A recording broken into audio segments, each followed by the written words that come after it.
Hi, everyone. Welcome back. I'm Cynthia Kane, and today we're going to talk about something essential in mindful communication, which is really repairing after a difficult, challenging, or hard conversation. Whether things got heated, you shut down, you said something you didn't mean, repair really brings us back into connection with the other person or the group of people. And it's really essential if we want to keep our relationships moving forward in a way that's helpful and kind and honest.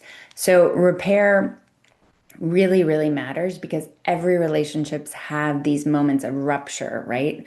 What actually strengthens connection isn't never arguing. That's impossible to not argue. We're all different. We have different opinions. We have different beliefs. We have different thoughts. We have different past experiences. We're all coming to conversations and situations from a completely different perspective. And so we are going to argue. And the piece, though, with arguing is that what happens is we argue and either nothing gets resolved or we don't address it afterwards. And that tension continues and it sits in the body. And then that causes more resentment, blame, anger, frustration going forward. So, what we want to work on here is more the practice of repairing that situation. We have an argument. That doesn't mean our connection is over. It means that now we get to practice this idea of repairing the conversation, repairing the relationship. So, really, you're looking at this as a practice of knowing how to come back together. Repair really shows the other person you care about the relationship, you're willing to self reflect, you're choosing connection over being right. And it rebuilds that trust, it builds that safety and that openness. And what ends up happening after these moments is you actually create more intimacy, you create more connection. And it's really fascinating, but the more you rupture, let's say, and then repair, the more trust you're building with one another. Now, I'm not saying you need to go out and rupture all the time or argue all the time. It's more just understanding that when we have these moments where we do become reactive or we show up and say things and don't mean what we say, or we have these moments, the possibility of coming back after that is real, right? And it's necessary. So, the thing that we need to make sure we do to be able to repair is before we do that, we have to really regulate. We have to regulate ourselves. So before reaching out, we take a moment to regulate our own nervous system. We need to put our hands on our belly. We need to take a slow breath into the belly.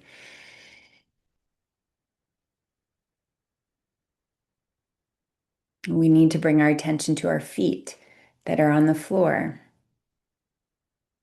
Let our shoulders drop. Feel that connection to the calm in the nervous system before we can approach another person or the group of people to repair the situation. We want to do this so that we're connecting and we're communicating from a place of presence, from a place of calm, from a place of really through that lens of kindness and compassion, not through panic or shame or urgency. Like, we have to do this or we need to do this, or, if I don't do this, that kind of energy. We want to come from a place of repair, right? From a place of knowing that we can connect in a calm way over something that is challenging and something that we already had an argument over. So, what is the repair practice?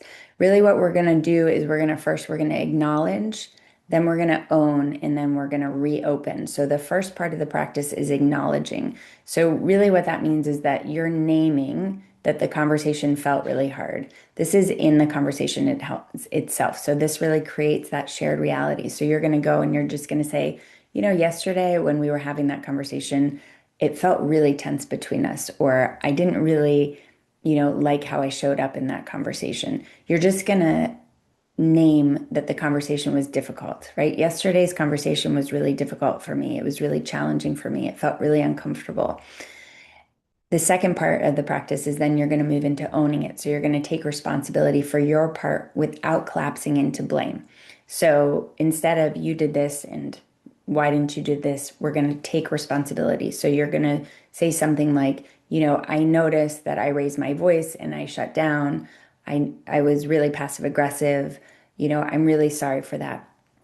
So the first thing you're acknowledging, you're saying, the other day we had that conversation. It was really challenging. It was really hard. And I know that I got passive aggressive and I raised my voice. And, I'm really sorry for that. And this part, the two part of the practice is challenging because we have to really own what's true. We have to admit what is true, and that can be really, really hard. And then the third part of the practice is reopening, which means we're really inviting connection again from a grounded place. So we're saying, when you're ready, I'd really like to revisit this. We can talk about it more calmly, more clearly, like I'm ready to have this conversation now. I'm ready to, see from a different perspective. So this really tells the other person, I'm here, I'm willing to listen now, I'm open, I care. So these are the pieces that we're working on, right? You're going to really acknowledge, you're going to name that the conversation felt hard, you're going to own it, you're going to take responsibility, right? You're not taking responsibility for the entire rupture that happened, but just your piece, right? Just the way that you reacted in the conversation that wasn't helpful, that didn't move the conversation forward. Then you're going to reopen it, meaning you're going to invite connection again. You're just going to mention when you're ready, I'd really like to, talk to that topic again, or when you're ready, I'd really like for us to go back to that place. Okay, I just want to mention what repair is not. Repair is not rehashing the entire argument. Okay, it's not forcing the other person to respond either. And it's not pretending nothing happened, right? We're not brushing things under the rug. We're really talking to this. It's also not over apologizing or begging for forgiveness. It's simply offering clarity and emotional safety. We're simply acknowledging what happened, our responsibility within it, and our wish for what comes next. Okay, so this week, just think of one moment, recent or past, that could use a gentle repair. So you're going to try to acknowledge, own, and reopen.